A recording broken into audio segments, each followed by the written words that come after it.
بسم اللہ الرحمن الرحیم۔ لواطت کے بارے میں آپ کو کچھ بتانا چاہتے ہیں، جو کہ دنیا میں سب سے زیادہ بدترین جرم اور بدترین گناہ اور سب سے زیادہ ناپسندیدہ اور کراہت کی جانے والی چیز اگر کوئی ہے تو ہم جنس پرستی ہے، یعنی مرد مرد کے ساتھ میں اور عورت کے ساتھ میں ہم جنس پرستی، جس کو نفس میں یعنی شذوذ جنسی کہتے ہیں، یا ایک کہ فطرت کا الٹا اور فساد عقل کا فساد، فطرت کا الٹا جو کام کیا جاتا ہے مرد مرد کے ساتھ میں۔ قرآن مجید میں اللہ تبارک و تعالیٰ نے فرمایا اتاتون الذکران من العالمین وتذرون ما خلق لکم ربکم من ازواجکم بل انتم قوم عادون، سورۃ الشعراء آیت نمبر 165 167۔ کیا تم جہاں والوں میں سے مردوں کے پاس آتے ہو، یعنی اپنی خواہشات کو پوری کرنے کے لیے مرد کے پاس آتے ہو، اور تمہاری جن عورتوں کو اللہ تعالیٰ نے تمہاری جوڑی بنائی ہے، یعنی جن سے تم اپنی خواہشات کو پوری کرو، چھوڑ دیتے ہو۔ بات یہ ہے کہ تم لوگ ہو ہی حد سے گزر جانے والے بدترین قوم۔ حضرت لوط علیہ السلام نے اپنی قوم کو ان کے خاص بدکاری سے روکا کہ تم مردوں کے پاس شہوت سے نہ آؤ، ہاں اپنی حلال بیویوں سے اپنی خواہشیں پوری کرو جنہیں اللہ نے تمہارے لیے جوڑے بنا دیا ہے۔ رب کی مقررہ حدوں سے تجاوز نہ کرو، اللہ کی حدوں کا ادب و احترام کرو۔ اس کا جواب ان کے پاس یہی تھا کہ اے لوط علیہ السلام، اگر تو باز نہ آیا تو ہم تجھے جلا وطن کر دیں گے۔ انہوں نے آپس میں مشورہ کیا کہ ان پاک باز لوگوں کو الگ کر دو۔ یہ دیکھ کر آپ نے ان سے بیزاری اور دست برداری کا اعلان کر دیا اور فرمایا کہ میں تمہارے اس برے کام سے ناراض ہوں، میں اسے پسند نہیں کرتا۔ میں اللہ کے سامنے اپنی برات کا اظہار کرتا ہوں۔ پھر اللہ تعالیٰ سے ان کے لیے بد دعا کی اور اپنی اور اپنے گھرانے کی نجات کی دعا فرمائی۔ اللہ تعالیٰ نے سب کو نجات دی، مگر آپ کی بیوی نے اپنی قوم کا ساتھ دیا اور انہیں کے ساتھ تباہ ہو گئی۔ قوم لوط کے بارے میں سورہ اعراف اور سورہ ہود اور سورہ حجر میں اللہ تعالیٰ نے تفصیل کے ساتھ بیان فرمایا ہے، اور اس فعل بد کو کرنے والے کی نسبت قوم لوط کی طرف کی جاتی ہے۔ لوط علیہ السلام کی قوم کا جو واقعہ اور حادثہ اللہ تعالیٰ نے بیان فرمایا، یہ بدترین فعل اس قوم میں پیدا ہوا۔ پرستی وہی شخص کر سکتا ہے جس کی بصیرت مٹ چکی ہو اور جس کا باطن کالا ہو چکا ہو، جس کی فطرت بدل گئی ہو۔ اللہ تبارک و تعالیٰ نے جس فطرت پر پیدا کیا اس فطرت کو اس نے الٹ دیا۔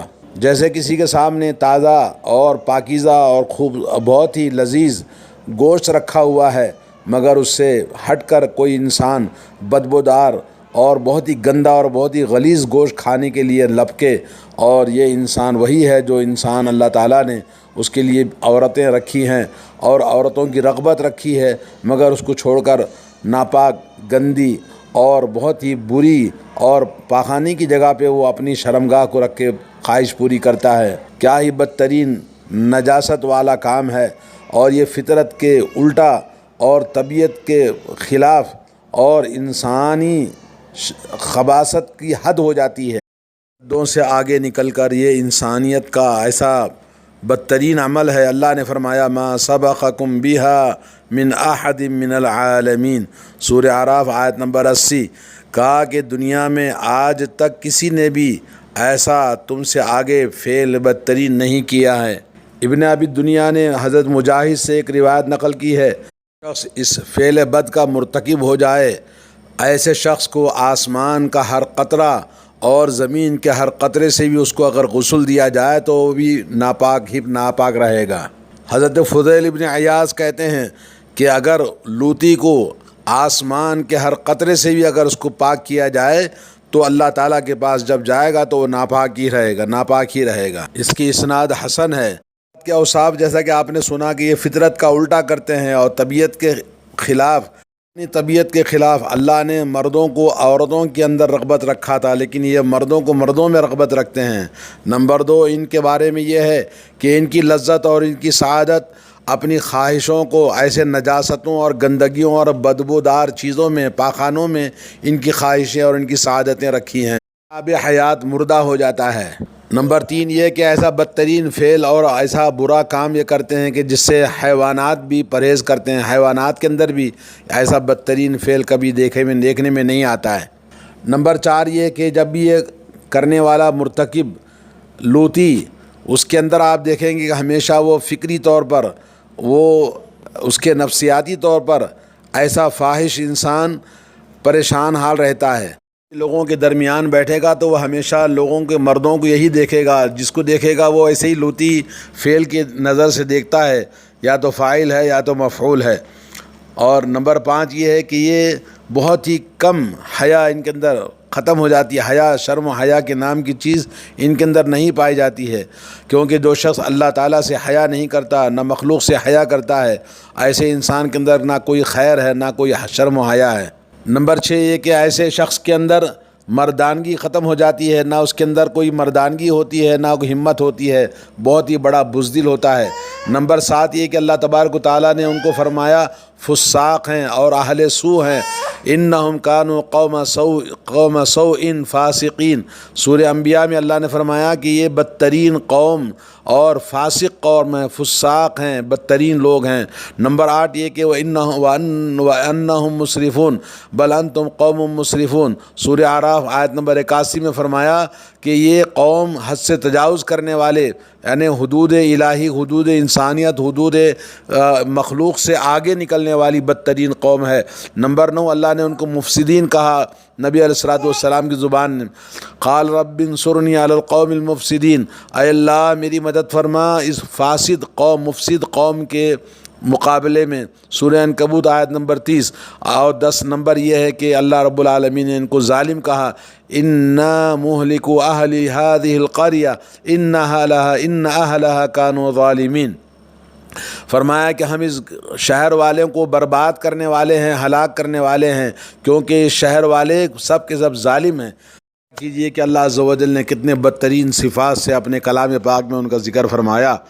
اور عبد الملک ابن مروان کہتے ہیں کہ لولا ان اللہ تعالی ذکر آل لوط فی القرآن ما ظننت ان احدا یفعل هذا۔ اگر مجھے قرآن مجید کے ذریعے اللہ تعالیٰ نے نازل کردہ چیز کے ذریعے معلوم نہ ہوتا قوم لوط کے بارے میں، تو میں نہیں سمجھتا تھا کہ کوئی آدمی ایسا کام کر سکتا ہے۔ اس قوم کا عذاب یہ ہے کہ اللہ تبارک و تعالیٰ نے ان کو بدترین ایسا عذاب دیا جو قیامت تک آنے والے ہر انسان کے لیے عبرت آموز سبق ہے۔ ان کی سزا کے بارے میں یہ آتا ہے کہ جو بھی اس شہر کے لوگ تھے، اس کام کے اندر ملوث تھے، سب کو اللہ تبارک و تعالیٰ نے، جو حاضر تھا جو غائب تھا، سب کو ہلاک کر دیا۔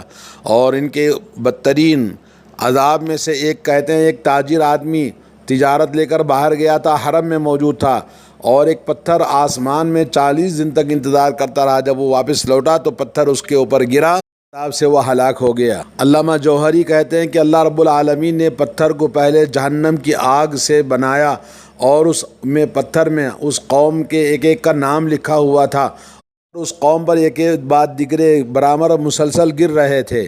پتھروں کی بارش سے ہلاک کرنے کے بعد اللہ کا غضب ٹھنڈا نہیں ہوا، بلکہ اس بستی کو زمین سے اکھیڑ کر آسمان کی بلندیوں میں اٹھا لیا گیا۔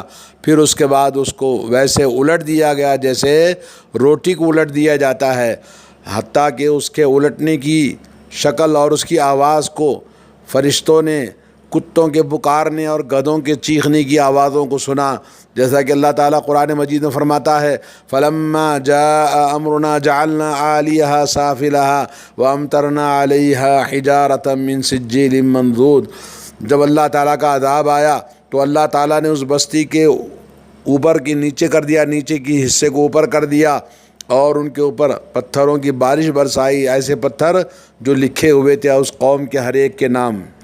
میں اللہ تعالیٰ فرماتے ہیں لَعَمْرُكَ إِنَّهُمْ لَفِي سَكْرَتِهِمْ يَعْمَهُونَ فَأَخَذَتْهُمُ الصَّيْحَةُ مُشْرِقِينَ فَجَعَلْنَا عَالِيَهَا سَافِلَهَا وَأَمْطَرْنَا عَلَيْهِمْ حِجَارَةً مِّن سِجِّيلٍ إِنَّ فِي ذَلِكَ لَآيَاتٍ لِّلْمُتَوَسِّمِينَ وَإِنَّهَا لَبِسَبِيلٍ مُّقِيمٍ إِنَّ فِي ذَلِكَ لَآيَةً لِّلْمُؤْمِنِينَ۔ اے نبی صلی اللہ علیہ وسلم، آپ کے جان کی قسم، وہ لوگ اپنے گناہوں کے نشے میں دیوانہ ہوئے جا رہے تھے، تو آفتاب نکلنے کے بعد ایک چیخ نے انہیں پکڑ لیا، پھر ہم نے انہیں تہ بالا کر دیا اور ان پر کنکر کے پتھروں کی بارش کر دی۔ یقیناً اس واقعے میں عبرت حاصل کرنے والوں کے لیے بہت سی نشانیاں ہیں، اور وہ بستی سیدھے راستے پر واقع ہے، بے شک ان میں مومنوں کے لیے ایک نشانی اور عبرت ہے۔ مختصر یہ کہ اللہ رب العالمین نے ان کو جو عذاب دیا، پہلے اس قوم کو ہلاک کر دیا، اور ان کے اوپر اللہ رب العالمین نے ان کے شہر کو تاہ و بالا کر دیا، نیچے کے اوپر، اوپر کے نیچے کر دیا، اور ان کے اوپر زمین میں دھنسا دیا اس قوم کو، اور اللہ رب العالمین نے آسمان سے ہر ایک کے نام لکھے ہوئے پتھر ان پر برسائے۔ بدترین عذاب دنیا میں کسی امت کو اللہ تعالیٰ نے نہیں دیا تھا۔ تو نمبر 5 یہ کہ اللہ تبارک و تعالیٰ نے قیامت تک آنے والے تمام انسانوں کے لیے عبرت آموز داستان بنا دیا۔ آج کوئی آدمی لواطت کا فعل کا ارتکاب کرتا ہے تو اس کی بھی سزا علماء نے یہ بیان کی ہے، جو سنسار کرنے کی سزا شادی شدہ آدمی ہو یا غیر شادی شدہ، اس کو فرق نہیں کیا جائے گا، اس کو سنسار سے قتل کر دیا جائے گا۔ ایک اور حدیث آتی ہے، من وجدتموہ یعمل عمل لوط فاقتلوا الفاعل والمفعول به۔ سنن ابو داؤد کے اندر یہ حدیث موجود ہے، ترمذی کے اندر موجود ہے کہ اگر جس کسی کو تم قوم لوط والا عمل کرتے پاؤ تو فاعل اور مفعول دونوں کو قتل کر دو۔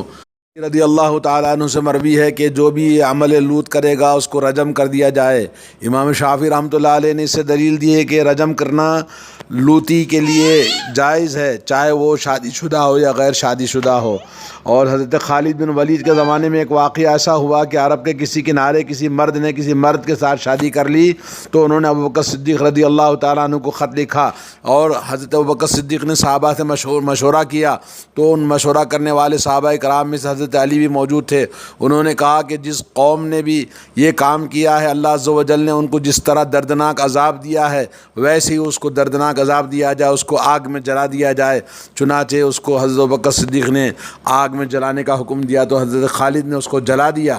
حضرت عبداللہ بن عباس کہتے ہیں کہ ایسے شخص کو کسی پہاڑی کی بلند جگہ پہ لے جائیں اور وہاں سے اس کو نیچے ڈھکیل کے قتل کر دیا جائے۔ حدیث میں آتا ہے کہ رسول اللہ صلی اللہ علیہ وسلم نے فرمایا، 4 لوگ ہیں جن پر صبح میں اللہ کا غضب نازل ہوتا ہے تو شام میں اللہ کا قہر ان پر نازل ہوتا ہے۔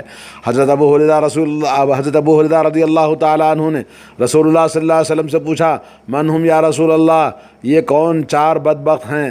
آپ نے فرمایا، المتشبہون من الرجال بالنساء، مردوں میں عورتوں کی مشابہت اختیار کرنے والے، والمتشبہات من النساء بالرجال، عورتوں میں جو مردوں کی مشابہت اختیار کرتی ہیں، اور واللتی یاتی بہیمتا، اور وہ شخص جو جانور کے ساتھ بدفعلی کرتا ہے، والذی یاتی الرجل، اور چوتھا وہ آدمی جو مرد کے پاس آ کر اپنے شہوت کو پوری کرتا ہے۔ لا حول ولا قوت الا باللہ۔ یہ حدیث طبرانی میں اور بہقی میں کی گئی ہے۔ آج کل جو لڑکوں میں دیکھتے ہیں کہ لڑکیوں کے کپڑے پہننا، لڑکیوں کے جیسے ایکٹنگ کرنا، اور لباس اور زبال خاص طور پر، اور چہرے مہرے کو لڑکیوں کی طرح بناتے ہیں لڑکے نوجوان، اور اسی طرح سے لڑکیوں کو دیکھتے ہیں کہ وہ مردوں کی شکل جینس پینٹ پہن کر، لباس شرٹ پہن کر مردوں کے سامنے آتے ہیں، اور وہ لڑکے جو اپنے چہروں کو پاؤڈر غازہ لگا کر اور بالوں کی شیونگ کر کے لڑکیوں کے جیسے چہرے بنا کے گھومتے رہتے ہیں، یہ سب اس کے اندر داخل ہیں۔ لوطی کام کے کرنے والوں کو ہوشیار ہونا چاہیے۔ سب سے پہلے رسول اللہ صلی اللہ علیہ وسلم نے فرمایا، لعن اللہ من عمل قوم لوط، اللہ تعالیٰ کی لعنت ہے اس آدمی پر جو عمل لوط، قوم لوط کا کام کرتا ہے۔ اسی طرح سے آپ نے دوسری مرتبہ بھی یہی بد دعا فرمائی، تیسری مرتبہ بھی آپ نے فرمایا، 3 مرتبہ آپ نے لعنت فرمائی ہے اس قوم پر، اس آدمی پر جو آدمی کے قوم لوط والا کام، لوطی کام کرتا ہے۔ زنا کرنے والے پر 1 مرتبہ لعنت فرمائی ہے، تو لوطی کام کرنے والے کے لیے 3 مرتبہ اللہ کے نبی صلی اللہ علیہ وسلم نے لعنت فرمائی ہے۔ یہ ہے کہ اس فعل کی خواہش جس کے دل میں بھی پیدا ہوتی ہے وہ ایسا مرض ہے جو اس کی تادم حیات، اس کی خباثت، اس کی نجاست اس کے جسم سے خارج نہیں ہوتی، یہاں تک کہ اس کا سوء خاتمہ ہوتا ہے۔ اور موجودہ سائنس نے یہ ثابت کر دیا ہے کہ یہ مرض جس کے اندر لاحق ہوتا ہے وہ بہت سارے بیماریوں کا شکار ہوتا ہے، ایڈز اور اس سے بھی بدترین ایسے افعال، ایسے بیماریاں اس کے اندر پیدا ہوتی ہیں جو اللہ تعالیٰ ہی جانتا ہے کہ وہ کتنی بڑی بیماریاں اس کے اندر پیدا ہوتی ہیں۔ موجودہ دور کا کرونا اور اس کے وبائی امراض جو یورپی ممالک کے اندر آپ دیکھ سکتے ہیں، سمجھ سکتے ہیں کہ یورپی ممالک کے اندر کیوں سب سے زیادہ ہے، اس لیے کہ وہاں پر برائیوں کی شرح یہاں پر جو ایشیاز کے مقابلے میں یورپ بہت زیادہ اپنی ترقی یافتہ ممالک کے ہونے کا دعویٰ کرنے والے اور دنیا کی سب سے بڑی ٹیکنالوجی اور بہت ساری ہر چیز میں اپنے آپ کو دنیا کے اندر حکومت کرنے والے جو سمجھتے تھے، آج ان کے اندر سب سے بڑی بلا، سب سے بڑی آزمائش ان کے گناہوں کا نتیجہ ہے، جس کی وجہ سے سب سے زیادہ آزمائش انہی لوگوں کے لیے ہم دیکھ رہے ہیں، اخبار سن رہے ہیں، پھر بھی لوگ عبرت حاصل نہ کریں، سبق حاصل نہ کریں، موجودہ دور کے نوجوانوں کی اصلاح کرنے کا بیڑا نہ اٹھائیں، تو میرے دوستو قریب ہے کہ ہم بھی اسی طرح ہلاک اور برباد ہو سکتے ہیں جس طرح سے اللہ عز و جل نے قوم لوط کو ہلاک اور برباد کر دیا، پتھروں کی بارش برسائی اور ان کو زمین میں دھنسا دیا، اور ان کی زمین کو اللہ کا غصہ ٹھنڈا نہیں ہوا، ان کو زمین کو الٹ دیا۔ آج بھی وہ شہر دیکھنا کہ وہ چاہتا ہے تو اردن کے جارڈن کے ملک کے اندر وہ حصہ، وہ سمندر آج بھی موجود ہے جس کو ڈیڈ سی کہا جاتا ہے، وہاں لوگ جا کے عبرت حاصل کر سکتے ہیں۔ اللہ تعالی ہمارے نوجوانوں کی اصلاح فرمائے۔ اللہ تعالی ہم میں جو لوگ اس بیماری میں مبتلا ہیں، اللہ ان کو شفائے کاملہ، شفائے عاجلہ عطا فرمائے۔ اللہ رب العالمین ان کے دلوں کو ان کی برائیوں سے پاک صاف فرمائے۔ اللہ رب العالمین ہمارے نوجوانوں کی اصلاح اور ان کے اندر لڑکیوں کے جیسے صفات پیدا کرنے کی جو عادات بنی ہیں، اللہ تعالیٰ انہیں ہدایت دے، مردوں کو مرد بنائے، عورتوں کو عورتوں کی شکل میں رہنے کی توفیق عطا فرمائے۔ وصلی اللہ علی نبینا محمد وعلی آلہ وصحبہ اجمعین۔